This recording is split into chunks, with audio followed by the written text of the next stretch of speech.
Have a nice. हमारा एक मित्र है सैनी साहब, सरकारी ऑफिसर है हिमाचल पर। एक दिन होशियारपुर जा रहे थे अपनी गाड़ी, लग्जरी कार है उनके पास, उनका परिवार भी साथ, बेटी बेटा वगैरह। तो हिमाचल निकलता ही ना इलाका शुरू हो जाता है, वन है, जंगल है, और उसका नाम भी बनखंडी है। वहां पर बंदर बहुत है। तो सैनी साहब हिंदू आदमी है, हनुमान जी को मानने वाले हैं, धार्मिक आदमी। उस दिन जिस दिन वो जा रहे थे उस दिन मंगलवार था और हनुमान जी का दिन है मंगलवार। तो उन्होंने से निकलते वक्त उन्होंने 3-4 किलो लड्डू खरीद लिए कि जाते जाते डाल जाएंगे हनुमान जी के रिश्तेदारों को, बंदरों को। चढ़ाई चढ़ के थोड़ा सा प्लेन जगह आती, तो वहां पर उन्होंने गाड़ी रोकी, पूरा परिवार उतर गया नजारे देखने के लिए कुदरत के। हर एक ने एक एक पैकेट लड्डुओं का उठा लिया और थोड़ा कार से थोड़ा सा आगे बंदर दिखे और उनको लड्डू डालना शुरू कर दिए।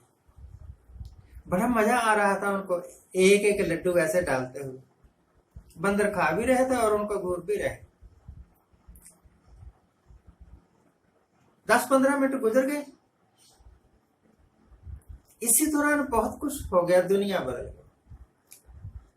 जब सैनी साहब और उनका परिवार दोबारा कार के पास आए तो उन्होंने देखा कि कार के ऊपर, कार के अंदर, कार के बोनट पर डिक्की की तरफ चारों तरफ बंदर ही बंदर है, कम से कम 100 बंदर हों। अब उन्होंने बड़ी ट्राई की, डराया बंदरों को, वो कहां डरने वाले थे। अब उनकी सारी भक्ति तो निकल गई। सोचने लगे किसी तरीके से इन बंदरों को बाहर निकालें, पर बंदर कहां मानने वाले थे, उछल कूद कर रहे थे बेअंत। जो कार के अंदर घुसे हुए थे ना बंदर, उनको निकालना तो और भी कठिन। फिर उधर से 2 ट्रक आए। ये ड्रामा देख के ट्रक वाला, कोई शरीफ आदमी होगा, रुक गया। अपने ट्रक में से एक लंबी लाठी लेकर आया, उसका कंडक्टर भी उतरा। दोनों ने खूब घुमाई लाठी और फिर वो डर के बंदर भाग गए। अब सैनी साहब जब कार के पास पहुंचे तो देख के हैरान परेशान, कार नाम की कोई चीज ही नहीं रह गई। कार के अंदर की गद्दियां वगैरह फाड़ दी, जो डेकोरेशन सब खत्म कर दिया। यहां तक के उनकी ये वो होता है ना, वाइपर, इंडिकेटर वगैरह, तो सारा कुछ बर्बाद कर। अब कार को कार कहना बड़ा मुश्किल हो, बड़ी कठिनाई। ये है क्या चीज, यही समझ में नहीं आ रहा। मेरे ख्याल उस दिन सैनी साहब ने 2 दिन बाद फिर मेरे पास आए, कहने लगे यार पता नहीं कौन सी सरदार जी, देख के बताइए कौन सी बुरी दशा चल रही थी। मैं तो प्रसाद के तौर पर लड्डू बांट रहा था, तो उन्होंने मेरी कार ही फाड़ दी, कम से कम 2 लाख का नुकसान करके। मैं मुस्कुराया, मैंने कहा अभी थोड़ा ही है, थोड़ा ही है। अगर असली बंदरों के कार पहुंच जाती है ना हाथ में, तो उन्होंने इसके व्हील्स वगैरह भी उतार के और कबाड़ी को बेच देने थे, इंजन भी निकाल के ले जाना। तो भैया समझने वाले तो समझ गए होंगे कि मैंने क्या कहा है। जो नहीं समझे मेरी स्टोरी थोड़ी सी आगे सुन। बुरा मत मानना, ये एक पैरोडी है। आज से 7-8 साल पहले हिंदुस्तान की सत्ता पर जो लोग आए और आके बैठे और उन्होंने जो जो कुछ किया वो शर्मनाक है और वो अफसोसनाक है। It is very shameful.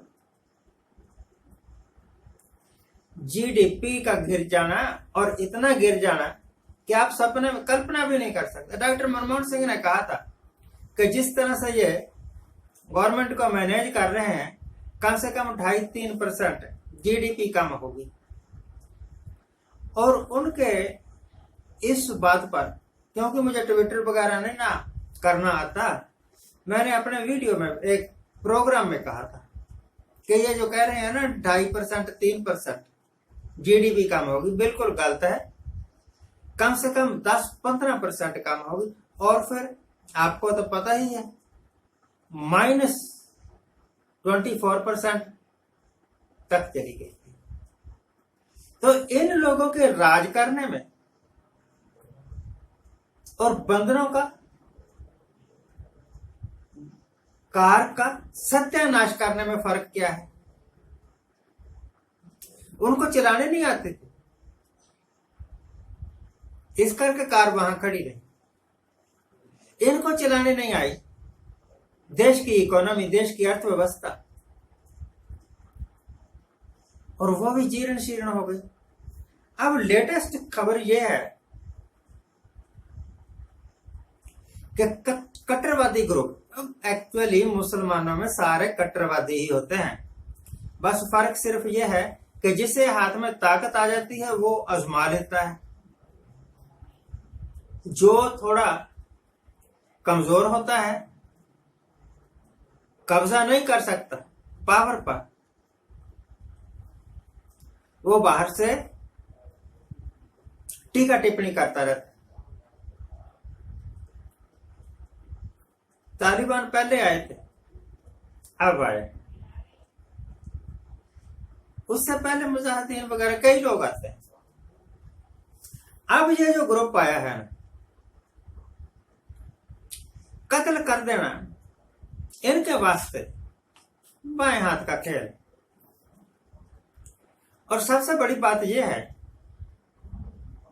कि जो बात इनकी कोई बात पसंद नहीं ना करता, उसी को ये मार देते। तो क्योंकि पड़ोसी है हमारा अफगानिस्तान, मैं कल भी बोला था इस बात पर, हमारे एक मित्र ही समझो, वैसे दुनिया में मेरा कोई मित्र नहीं, I am the only fellow who has no friend in the world. Master ji है, रिटायर्ड है अब तो, कहने लगे कि हम हिंदुस्तान में मजे में हैं, हम हिंदुस्तान में सुख से हैं, हमें क्या मतलब अफगानिस्तान क्या करता है, पाकिस्तान क्या करता है। मैंने कहा भाई आप ठीक कहते हैं। वो हटा नहीं, बोलता बोलता फिर अंत में मैंने खींच के कहा, मास्टर जी, पंडित जी, धन्यवाद आपका, आपने ये सारी अपना जहर सा उगल लिया। अगर आप जैसे लोग हिंदुस्तान में ना होते तो सोमनाथ का मंदिर 17 बार ना लूटा जाता,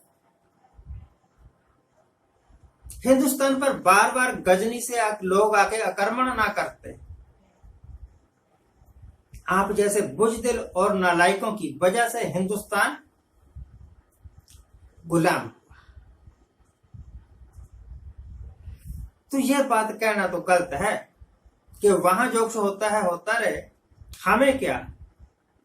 वहां आग लगेगी ना आपके पड़ोसी के घर में, आपको भी सेक पहुंचेगा। तो जिस तरह कार का सत्यानाश बंदरों ने किया, देश का सत्यानाश बीजेपी ने किया, भारत देश महान का, अफगानिस्तान का सत्यानाश, वैसे उसमें कोई ज्यादा फ्लोरिशमेंट तो थी ही नहीं पहले सत्यानाश करने के लिए, अब ये नई पार्टी आ गई। Thank you very much for watching. अपने कमेंट जरूर दिया करें, हमें आपके कमेंट्स से